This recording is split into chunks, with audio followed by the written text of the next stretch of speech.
আসসালামু আলাইকুম, কেমন আছেন সবাই? আশা করছি সবাই অনেক অনেক বেশি ভালো আছেন।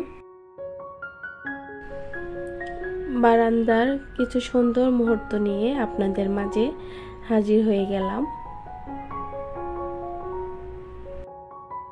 আশা করছি আজকের ভিডিওটা আপনাদের কাছে ভালো লাগবে।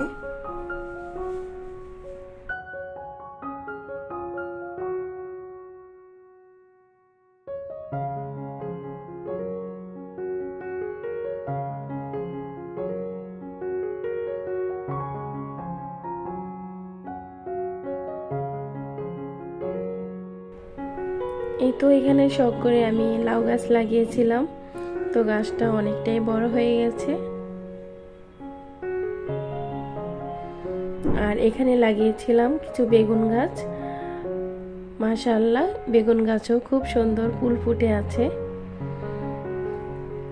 আশা করছি কিছুদিনের মধ্যে হয়তো এগুলোতে সবজিও ধরে যাবে।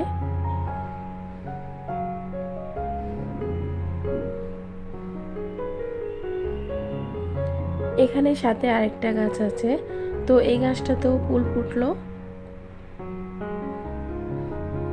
দেখুন মাশাআল্লাহ, গাছটার গ্রোথ কিন্তু খুব ভালো আছে।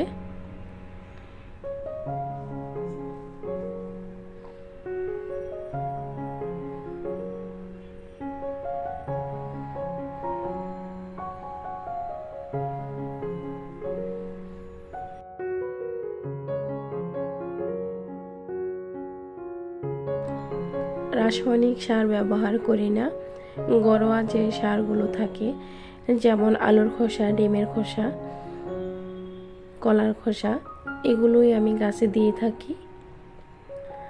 আজকে আপনাদের সাথে শেয়ার করব আমি কিভাবে সারা বছর মটর সংরক্ষণ করে রাখি। এখানে আমি 1 চামচ লবণ দিয়ে দিলাম, 1 চামচ চিনি দিয়ে দিলাম।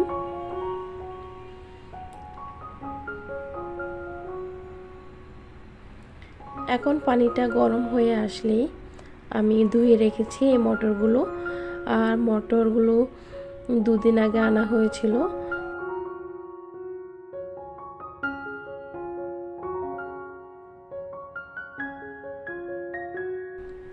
তো পানিটা যখন গরম হয়ে আসছে তখনই আমি মটরগুলো দিয়ে দিলাম।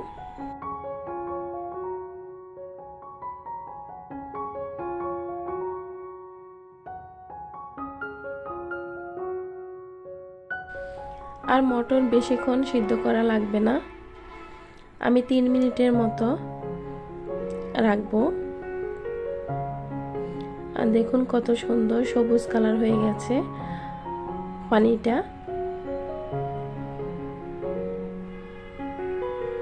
তো পানিটা চেকে এখন উঠিয়ে নেব। চুলাটা আমি অফ করে দিয়েছি। এভাবে আমি পানিটা ঝরিয়ে নিচ্ছি। আর দেখুন পানিটা কত গাঢ় সবুজ। আমার কাছে মনে হচ্ছে এগুলোতে কোনো কালার ব্যবহার করা হয়েছে। যাই হোক, গরম গরম এগুলো আমি ঠান্ডা পানি দিয়ে ঠান্ডা করে নিচ্ছি। সাথে সাথে ঠান্ডা করে নিতে হবে।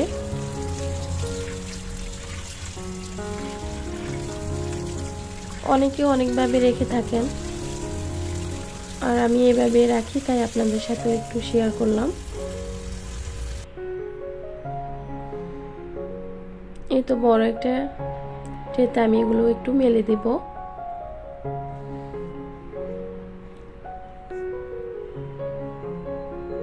যাতে করে মটরের গায়ে যে পানি ভালো করে শুকিয়ে যায়। আমরা চাইলে সারা বছরের জন্য এভাবে ফ্রোজেন করে রাখতে পারি। ভিডিওর এই পর্যায়ে এসে আপনাদের যদি ভিডিওটা ভালো লেগে থাকে প্লিজ একটা লাইক করে দিবেন। আজ যারা প্রথম আমার ভিডিওটি দেখছেন আপনারা চাইলে সাবস্ক্রাইব করে আমার পাশেই থেকে যেতে পারেন। যারা অলরেডি সাবস্ক্রাইব করে দিয়েছেন তাদেরকে জানাই অসংখ্য ধন্যবাদ। আজ এই পর্যন্তই, সবাই ভালো থাকবেন। আল্লাহ হাফেজ।